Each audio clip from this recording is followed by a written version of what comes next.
We are going to pass legislation to roll back the totalitarian fourth branch of government known as the administrative state. We're going to drastically cut back the size and scope of government. Our people do not deserve to be ruled by millions of bureaucrats they've never voted for, never met, and can never hold accountable.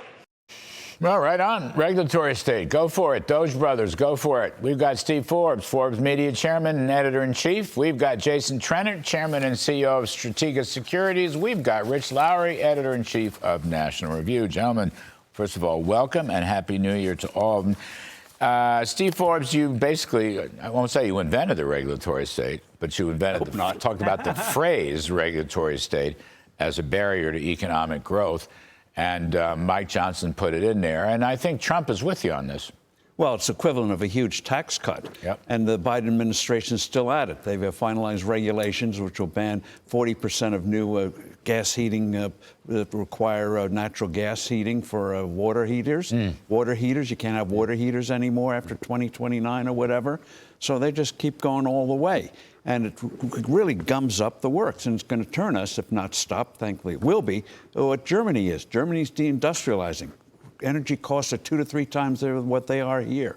So this was basically undemocratic, and Donald Trump needed the authority. That's why his victory today with Speaker Johnson is so important. It establishes Trump's authority. It's one thing to win an election. Quite another, can you get the agenda through the House of Representatives and the Senate? He showed today he supported Johnson, and he made sure the votes were delivered. So he's established authority to get big things done come January 20th. If we had another clown show on that speaker's side, that would have severely damaged prospects for big tax cuts and other things come January 20th. You know, Rich Lowry, he stepped in. I mean, Steve is right. He stepped in. It's very Trumpian what he did.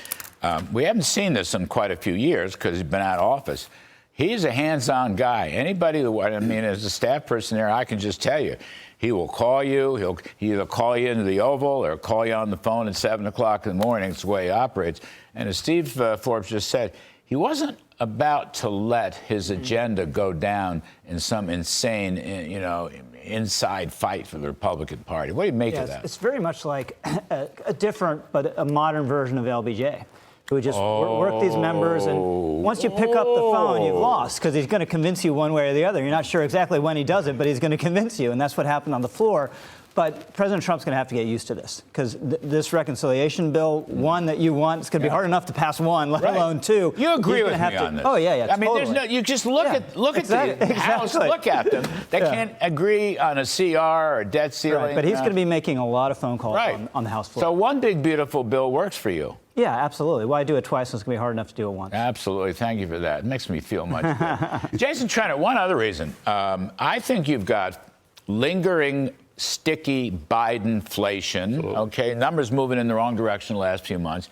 Biden's last-minute lame duck spending is off the charts, okay? Yeah. Hundreds of billions of dollars. The Fed is monetizing the deficits. They're cutting rates, and they shouldn't. They're inflating the money supply, and they shouldn't.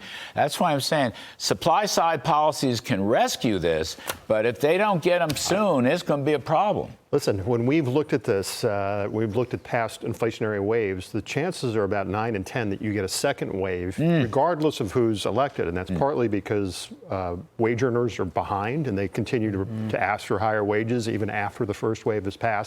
But it's also particularly hard when you're running budget deficits of 6.5% of GDP, and you're making it very difficult for productivity to bail you out, which is, in my opinion, is the only way the Trump administration is going to get out of this deficit as a percentage of GDP or debt to GDP problem is through productivity. It's going to be hard to cut spending enough, although we should try. And it's going to be hard to increase taxes enough, which would be precisely the wrong thing to do if you're trying to spur productivity. Taxes. Well, you want to cut taxes, but the other way to do it would be to raise taxes, but that's not going to work. So to me, it's all about productivity. I don't need to tell anyone at this table, but this is a huge underappreciated story of how Reagan killed inflation, right? Everyone says, it's Paul Volcker and the Fed. But supply-side economics, increasing productivity, and supply is a huge part of the story. You're on a tear today. LBJ, supply-side economics, really. Too bad LBJ never understood. Yeah, exactly. What's got into him? So interestingly, A federal judge strikes down Biden's net neutrality. It would ruin the internet, right? Nobody would invest in the internet. A stupid Biden left-wing progressive idea. Another federal judge is now ordering Biden to stop selling the border wall equipment and anything like that. That's incredible. Another point here. Dock workers could go on strike January 15th. They had a mini strike in October. They're coming back for more. So some of this is good on the internet, good on the wall, but not good if Trump has to deal with, the Eastern Seaboard running through the Gulf. And that's not going to be good. No, and I think he's got to get over the idea that he can schmooze these union leaders. What persuades union leaders is the rank and file. And if he gets a prosperous economy going, union leaders will follow suit. But they're not going to help him out. They're Democrats at heart, most of them. They don't want to be seen to being too close to him. So he's got to appeal to the rank and file. Get over the fact you're going to schmooze the way LBJ would with these union leaders. And if there's a strike, take the strike. And if you get a good legislative package going, you'll overcome any damage, short-term damage from that strike. But you cannot be seen as trying to undermine the integrity of the marketplace, which is what this strike wants to do. Larry, we'd still be living in caves if we didn't have technology. I would just say it's the rank and file, at Steve's point, that is so behind on inflation. It's the cumulative effects of inflation that matter, not the rate, right? And so wages have not gone up nearly as much as prices have, and that's why you're seeing a lot of, whether it's Boeing machinists, whether it's the longshoremen, you're seeing a lot of wage concessions that are not consistent with 2% inflation. So this is something that it seems to me that this is another reason why grow your way out. I don't mean to interrupt, but this is another reason why they have to get the big package through before mid-year, okay? Yes. Which will include the tax cuts, will include the deregulation, include a lot of growth measures. And as Rich properly pointed out, I don't know why I'm surprised, but supply-side growth will curb inflation. Lower tax rates and deregulation, more goods on the market, more productivity. That will end Bidenflation. As classic non-zero economics, right? Because you raise interest rates to kill inflation, you're hurting a lot of people. Everything gets more expensive. Right. But more productivity is good for everyone. Have you done your Christmas shopping yet?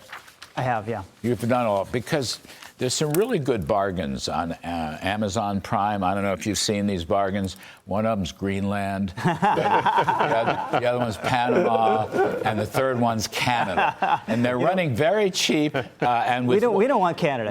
Canada would be, it's like a cold California. You can put it in your shopping cart, highly taxed, and with one click, you can buy it. How about the Panama Canal? This is an old issue. Very, very old. Ronald Reagan cut his. One reason he won the nomination in 1980 was against giving the canal back, and a Hong Kong company has control of ports at either end, and this is a real national security issue. Although the president down there is pro-American, we should be working with him. Yeah, and that's why you don't need to get back to the canal, just to make sure the bad guys aren't running the canal. So what do you do? What Rich just said, China has both ends. They have locks at both ends, the Atlantic end and the Pacific end. I don't know enough about the fees. Some people say the fees they're charging the United States are exorbitant. Okay, but just the China influence, you're a foreign policy guy too. I mean, China's influence in South America and Central America is growing by leaps and bounds, and that's a problem. That is a problem. That's why you should start with the Defense Department right away, examining what are the security implications today of having both ends of the Panama Canal potentially in hostile hands.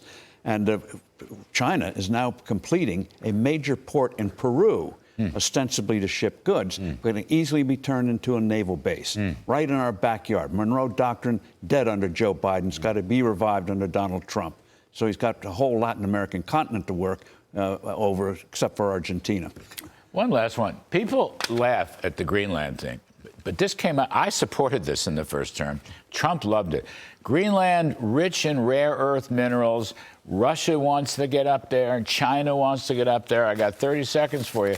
Why shouldn't we make a run? Why shouldn't we ask for a plus? Why don't we ask the Greenlanders what they want to do? I couldn't agree more. I think we have to stop, as Steve was saying and Rich was saying before, we have to stop being patsies for this idea of the international rules-based order that was in play for 80 years. It's led to nothing but misery for many Americans, especially in the last 20 years. So we should look out for our own best interests, which includes our own natural resources. We've acquired about 40% of our territory over time through such acquisitions. So get after it, Larry. Go to Amazon. Look at Amazon. Yeah. One click on Amazon. You can own Greenland. That's the deal. Anyway, Steve Forbes, Jason Trennert, Rich Lowry, you are fabulous. Happy New Year to all of you. Happy New Year.